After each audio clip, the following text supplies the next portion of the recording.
Hey guys, what's up? This is Mark from Liberty Through Arms. I'm finally doing a video and showing my face and stuff. But anyways, let's talk about AR-15 lower receivers. Here we go. Is my lower receiver with the pistol grip that came with the rifle that I did buy completed.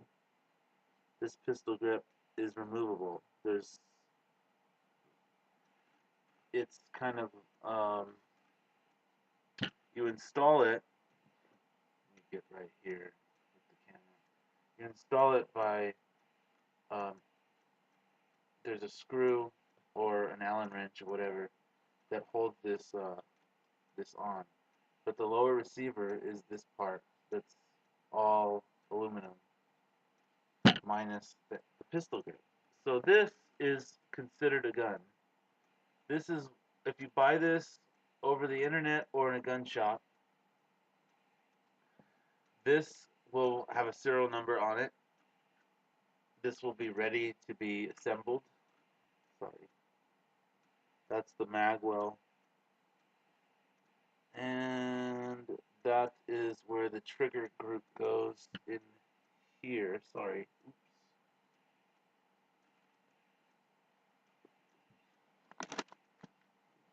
Getting used to my webcam. It's right here in this area. It's really hard to see. I'm sorry. But you can look it up on the internet. These are run from anywhere from usually on sale around $100 to about for the ones that are really considered better companies. I don't know if they are, but it goes up to about $200 or more. So it's not, it's not a cheap part to begin with. This is, you have a trigger guard that goes right here. You have the upper receiver that attaches to here, and that's a really expensive part if you're gonna buy a whole. Just buying the parts, buying cheap parts, it's still gonna cost, you know, a barrel is, between 100 and whatever, 300, 400, $600. Ranges and I mean the quality. I would say you probably have to spend at least $150 for a decent 16-inch barrel. I would probably spend about 250 at least.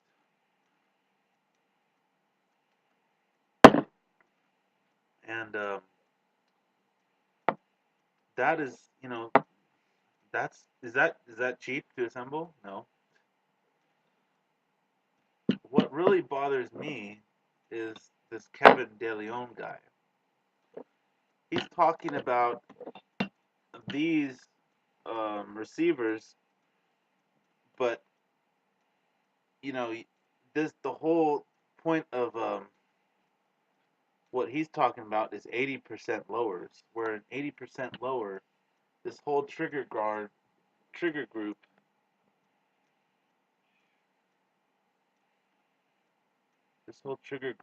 in here would be solid aluminum. You have to mill it out. Pretty much, there's a jig that comes with a kit that you can buy, but it doesn't really seem very easy, and I mean, you got to have the parts to do it. I mean, it's pretty much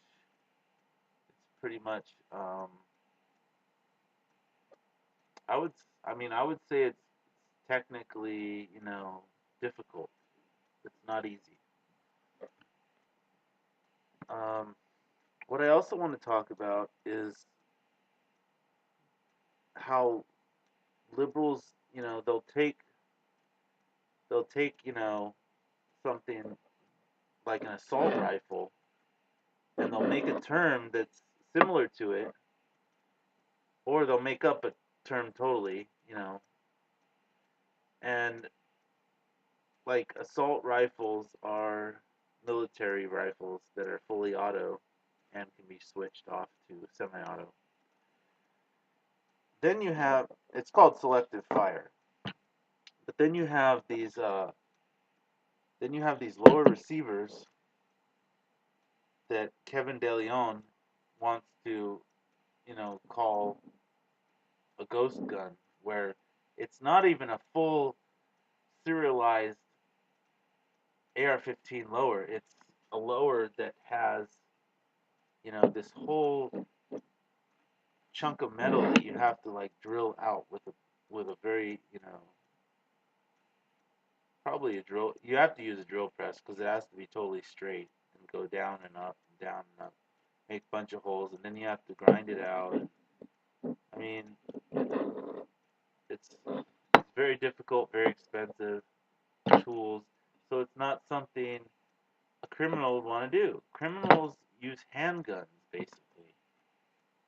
Criminals can conceal handguns, pull up, rob, pull a handgun easily out of their sweatshirt, their pants. That's why Adam Lanza used handguns, because they were just easier to manipulate. They were easier to, it seemed like, and he had four of them. There were four guns. He was able to carry four guns with probably, I don't know how many magazines, but, and the term ghost gun is just like assault weapon. Ghost gun, assault weapon. What are they going to come up with next? I mean, it's really frustrating when you have people demonizing a tool. When are they going to come? I mean, I could see somebody, a rash of, I don't know what you would call it, terrorism incidents, where you'd have maybe somebody take out a whole street corner, a whole busy street corner. You could kill 20 people with a car. Come on. So, I mean, what are they going to come up with? Assault car? You can't have a motor that can take off from 0 to 60. I mean, I'm not saying that would happen, but that falls along those lines of rational thought, of irrational thought, I mean. I just wish people would try to educate themselves, and not use not use emotion to guide their decisions. That's why that's why cooler heads will prevail is what really, sticks with me. I mean, because when you have people that are making decisions based on emotion, that is not good. I mean, if we've all been there, and you got to admit to it, and you got to say, even though I might, you know, want to make a comment on a video, sometimes I don't, because it would be a stupid, irrational comment to make. So let's just leave it at that. Um, I might do a follow-up video and show the idiocy, but I just wanted to introduce myself, sort of, and talk about these terms that get thrown around, and it's ghost gun, assault weapon, just made up terms. So hope everyone has a great day. I'll see y'all later. Thanks.